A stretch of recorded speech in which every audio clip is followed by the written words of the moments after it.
Hey guys, welcome to my channel and a quick review of the Kizer Drop Bear pocket knife model Victor 3619 Alpha 1.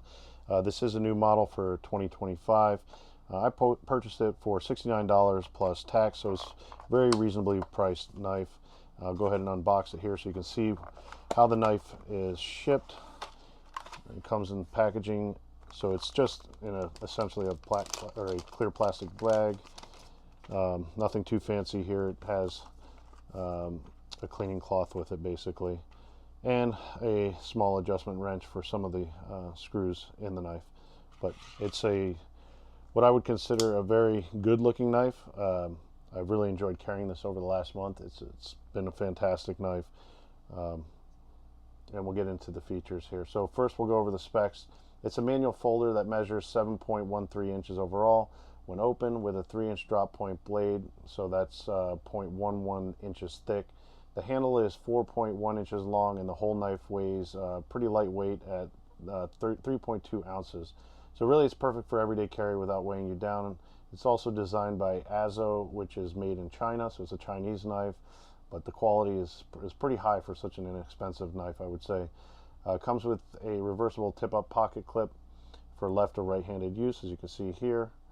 And now let's talk about the blade. So it is basically a Nitro V steel with satin finish and flat grind. It offers excellent corrosion resistance, toughness, and edge retention at about 58 to 59 HRC. But that still allows you to reasonably sharpen the edge without too much effort or issues there. So that's a good hardness rating on the blade. You can see it there, hopefully. The plain edge is razor sharp out of the box, so it's ideal for slicing tasks like opening packages or food prep. Although I will say Tonto or a Warncliffe or maybe a clip point blade would potentially be even better for everyday tasks like box opening, etc., because you can use that blade point more easily to make the entry into your first cut. But the blade has some really nice pronounced gimping on it as well here on the back. So you get some good grip on your thumb should you want to put it up there. Also has a really nice chamfer along the front portion of the blade from here to here, so about 2/3 of the blade, way up the blade to the tip of the blade.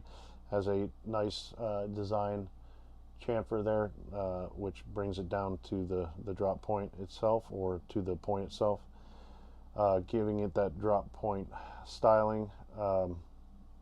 And also the plunge line, it's smooth and consistent angle and kind of neat looking here from almost the spine of the blade down to the choil.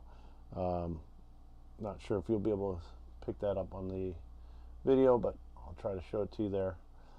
It's just a sharp looking blade, no pun intended or pun intended.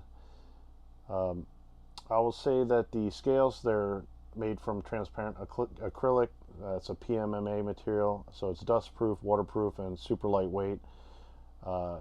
And it's really neat for the aesthetic because you can see the internals on the knife, which isn't a lot, but it's kind of cool, and I've really enjoyed carrying this knife partially because of that.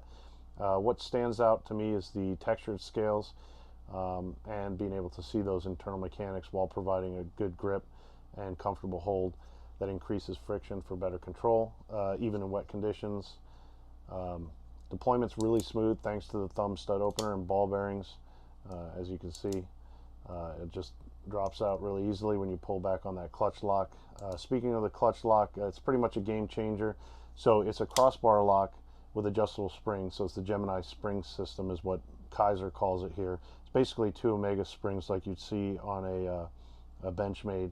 The difference here though is that, I'm not sure if you'll be able to see this, but there's looks like 5 adjustment notches, and it's in the tightest notch right now on each side for the back side of the spring. So you can actually reduce that. So right now it's at the highest tension for pulling this back, and it is a pretty good amount of tension, but that'll keep it closed in your pocket better. And I have heard some complaints of people saying that it's inadvertently open in their pocket, and maybe they're adjusted differently from the factory, or they adjusted them too loose, I don't know, or it's just that the scales have come loose or something like that. But yeah, it's nice to have that adjustment, I think. So kind of a nice feature there. So yeah, the clutch locking gauge is really solid. There's no play at all, like zero. I'd feel really safe with this lock and doing a lot of good good work with it. Opens really easily with the thumb studs. There's a little bit of a recess here so you can get your thumb down in there. They don't stick up too far so they won't catch on anything, or they shouldn't. And very simple to open, and very, to use a young person's term, satisfying. So, you know, these are unique features I think of this knife, are this clear handle and the Gemini lock system. And I'd say at around 60 bucks, it's a steal for the quality. I'd say overall the Drop Bear excels in ergonomics, action, and value. If you're into looking for a innovative EDC, I'd grab one at this price point. You really can't beat it. Thanks for watching. Appreciate any likes, subscribes, and comments. Always looking to improve my reviews. And see you at the next one.